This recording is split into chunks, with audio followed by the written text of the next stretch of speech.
Welcome to bird media. నేను మీ పవన్ కృష్ణమూర్తి.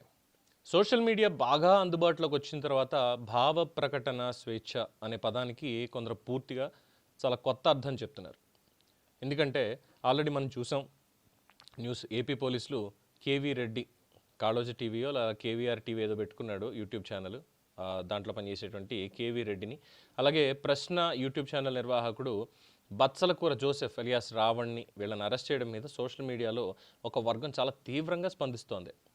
వీళ్ళంతా జర్నలిస్టులు, ప్రభుత్వాన్ని ప్రశ్నించినందుకే విజయనగరం పిఠాపురం పోలీసులు వీళ్ళని అదుపులోకి తీసుకున్నారు అనేది ఒక ప్రచారం చేస్తుంటే, ఇక మన ప్రకాష్ రాజ్ లాంటి వాళ్ళు కూడా దీని మీద స్పందించారు. అందుకే ప్రకాష్ రాజ్ ఏమన్నాడు, ముందు ఇక ట్వీట్ చదివి వినిపిస్తే తర్వాత స్పెసిఫిక్గా ప్రకాష్ రాజ్ గురించి పర్టికులర్గా మాట్లాడుకుందాం. జస్ట్ 3 గంటల క్రితమే ట్వీట్ చేశాడు. ఏంటంటే, చంద్రబాబు నాయుడు గారు, పవన్ కళ్యాణ్ గారు arresting journalists KVR and Ravan of Prashna for voicing is a condemnable act and misuse of the power the citizens have given you through a mandate. ప్రశ్నిస్తే ఖైదు చేయడం ప్రజాస్వామ్యమేనా? మన పూర్వీకులు ఇలా చేస్తుంటే ఈరోజు మనకి ప్రజాస్వామ్యం మిగిలేదా? ఏ రాష్ట్రమైనా అన్యాయం అన్యాయమే. ప్రశ్నలకి సమాధానం చెప్పడం మీ బాధ్యత. అరెస్ట్ చేసి గొంతులు నొక్కేయడం మీ పిరికితనం. Just asking. ఇప్పుడు దీంట్లో జస్ట్ ఆస్కింగ్, మళ్ళీ మాట్లాడదాం అన్నాం కదా, ఓకే ఫైన్. ఇది ఏకంగా ముఖ్యమంత్రి గారిని, పవన్ కళ్యాణ్ గారిని కూడా స్పందించాలి అంటూ దీని మీద ప్రకాష్ లాంటి వాళ్ళు మాట్లాడేశారు. అయితే అసలు వీళ్ళు నిజంగానే జర్నలిస్టులా? ప్రశ్న రావణ్ కానీ కేవీఆర్ కానీ వీళ్ళు నిజంగానే జర్నలిస్టులా?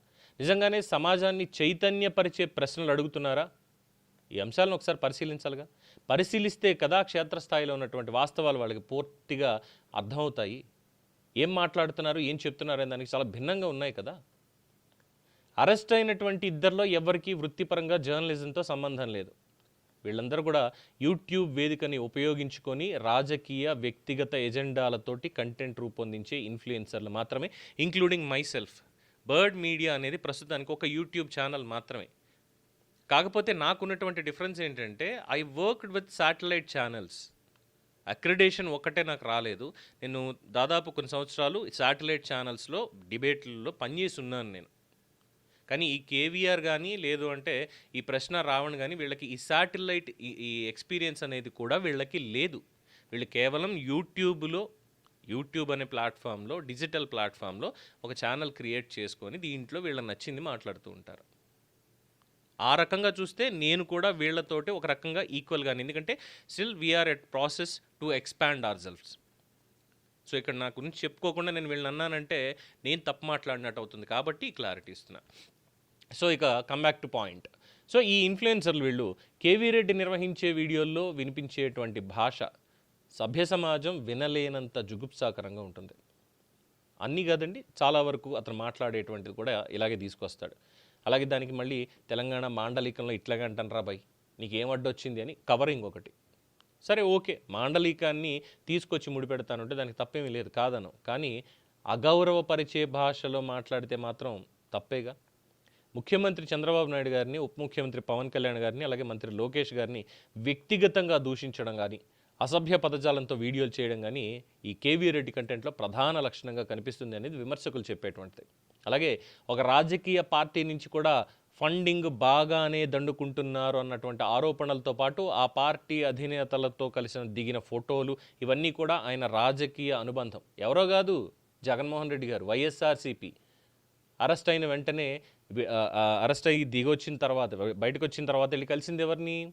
జగన్మోహన్ రెడ్డిని. పనిచేసేది ఎవరికి? జగన్మోహన్ రెడ్డికి. సో హీఈస్ ఫక్త్ వైఎస్ఆర్సీపీ ఫాలోవర్. తప్పే లేదు. వైఎస్ఆర్సీపీని ఫాలో అవ్వచ్చు, వైఎస్ఆర్సీపీ భావజాలాన్ని స్ప్రెడ్ చేయొచ్చు. కానీ ఆ స్ప్రెడ్ చేసేది సభ్య సమాజం యాక్సెప్ట్ చేసే విధంగా ఉండాలి, అది విమర్శ అయినప్పటికీ కూడా. ఇక మన బుక్కా ఫకీర్ ప్రశ్న యూట్యూబ్ ఛానల్, దాని నిర్వాహకుడు బచ్చలకూర జోసెఫ్ ఎలియాస్ బచ్చలకూర రావణ్. ఈ పేరుకి సంబంధించి గతంలో మాట్లాడుకున్నాం. ఆ పేరుట పాపం పేరెంటల్ మిస్టేక్ట. Bachchalakura Joseph son of Chinna Daniel అనేది పేరెంటల్ మిస్టేక్ట. పాపం వాళ్ళ తల్లిదండ్రులు తప్పు చేసేట ఆ పేరు పెట్టి, అందుకని నాకు ఈ పేరు వద్దు, నేను ఇది మార్చుకుంటాను అని రావణ్ అని మార్చుకుంటే కలెక్టర్ గారు గెజెట్లో సంతకం పెట్టి పంపించారు. మరి మనవాడేం మాట్లాడతాడు? మత విద్వేషాలని రెచ్చగొట్టేలా మాట్లాడతాడు. ప్రతి దాంట్లో పవన్ కళ్యాణ్ని ప్రత్యేకంగా టార్గెట్ చేస్తాడు. ఆ తర్వాత చంద్రబాబు నాయుడు గారిని కానీ, లోకేష్ని కానీ, మిగతా విషయాలను కానీ. Especially Pawan Kalyan mega family. ఇక హిందూ మతం, సనాతన ధర్మం, హిందూ దేవీ దేవతల మీద ఎన్నోసార్లు అవమానకర వ్యాఖ్యలు చేశాడు. పవన్ కళ్యాణ్ని, రాధా మనోహర్ దాస్ని, ఇలా ఎంతోమందిని, వీళ్ళందరినీ కూడా డైరెక్ట్గా టార్గెట్ చేశాడు. ఇదే కాకుండా పవన్ కళ్యాణ్ కుటుంబ సభ్యుల మీద కూడా అనుచిత వ్యాఖ్యలు చేశాడు. ఇవి ఆరోపణలు కూడా ఉన్నాయి, ఆరోపణలే కాదు వాస్తవాలు కూడా ఉన్నాయి. అలాగే ఇక్కడ పెద్ద ఏదో నేను సామాజిక అంశాల పేరుతో నేను ప్రశ్నించేస్తున్నాను అనేటువంటి ఒక ముసుగేసుకొని చాలా వివాదాస్పదమైనటువంటి వ్యాఖ్యల ద్వారా పాపులారిటీ సంపాదించి రాజకీయాల్లోకి రావాలి అనేటువంటి ప్రయత్నమే ఆయన ప్రయత్నం. ఇది చాలా స్పష్టం, చాలామంది చెప్పేటువంటిదే. నిన్న కూడా చూసాంగా జడశ్రవణ్ మీటింగ్లో ఏ విధంగా పార్టిసిపేట్ చేశాడు, ఏం మాట్లాడాడు అనేటువంటిది చాలా క్లియర్గా ఉంది కదా. సో ఇక్కడ ప్రభుత్వాన్ని, పాలకుల విధానాల్ని ప్రశ్నించే హక్కు ప్రతి పౌరుడికి, ప్రతి జర్నలిస్ట్కి, ప్రతి ఇన్ఫ్లుయెన్సర్కి, ఆ మాటకు వస్తే ప్రతి పౌరుడికి కూడా ప్రజాస్వామ్యంలో ఉంది. కానీ ఆ హక్కుని ఇక్కడ ఎవరు ప్రశ్నించట్లేదు. కానీ ప్రశ్నించే హక్కు పేరుతో వ్యక్తిగతమైనటువంటి దూషణలు చేయడం, కుటుంబ సభ్యుల్ని వీధి రౌడీల కంటే హీనంగా తిట్టడం, ఒక మతాన్ని లేదా ఒక వర్గాన్ని, విశ్వాసాల్ని కించపరచడం, తప్పు జరిగినప్పుడు తప్పు అని చెప్పాలి, దాన్ని ఎవ్వరూ కూడా తప్పుపట్టరు. కానీ లేకపోయినా సరే ఇష్టం వచ్చినట్టు మాట్లాడతాం, ఇదంటే కించపరచడం అంటే అది డెఫినెట్లీ ఫ్రీడమ్ ఆఫ్ స్పీచ్, భావ ప్రకటన స్వేచ్ఛ కాదు బాబాసాహెబ్ అంబేద్కర్ ఇచ్చినటువంటి రాజ్యాంగంలో.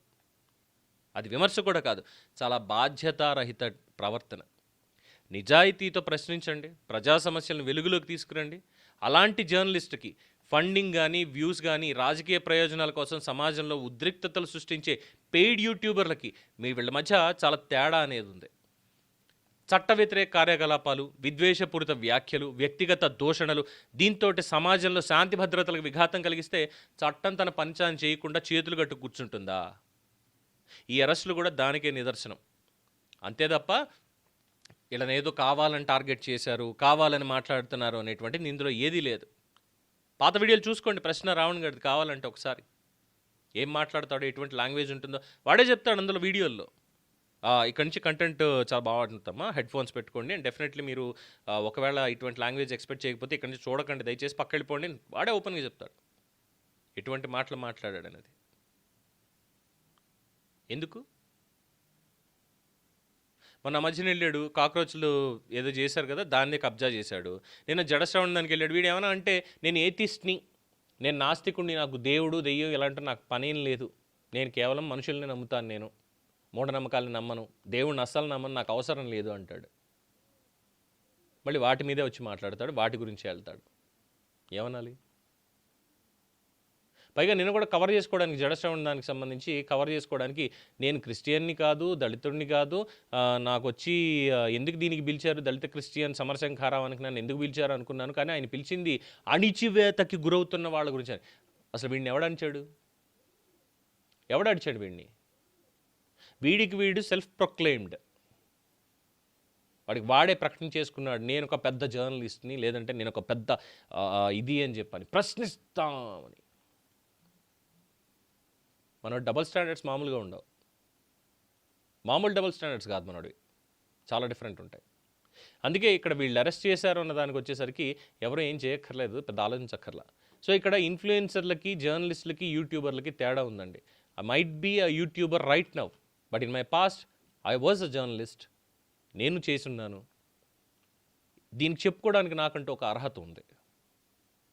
కానీ వీళ్ళకి మాత్రం ఎలాంటి అర్హత లేదు. యూట్యూబ్ ప్లాట్ఫామ్లో ఉండి మేము జర్నలిస్టులు అని చెప్పుకుంటే అర్హత అనేది ఉండదు బేసిక్గా. లేదు, రేపు పొద్దున ప్రభుత్వం కూడా ఏంటంటే ఒక సెగ్మెంటేషన్ పెట్టాలి. యూట్యూబ్లో ప్రజల కోసం పనిచేసేటువంటి వీళ్ళు ఉన్నారు, వీళ్ళకి కూడా పార్షియల్గా వీళ్ళు కూడా జర్నలిస్టులు అనేటువంటిది ఒకటి ఇవ్వాలి, అంతే. దీని మీద మీ అభిప్రాయం తెలియచేయండి. చూస్తూనే ఉండండి ది బర్డ్ మీడియా. ఈ వీడియో మీకు నచ్చినట్లయితే లైక్ చేయండి, షేర్ చేయండి, సబ్స్క్రైబ్ చేయండి. మరిన్ని అప్డేట్ల కోసం మా వాట్సాప్ ఛానల్ను ఫాలో చేయండి.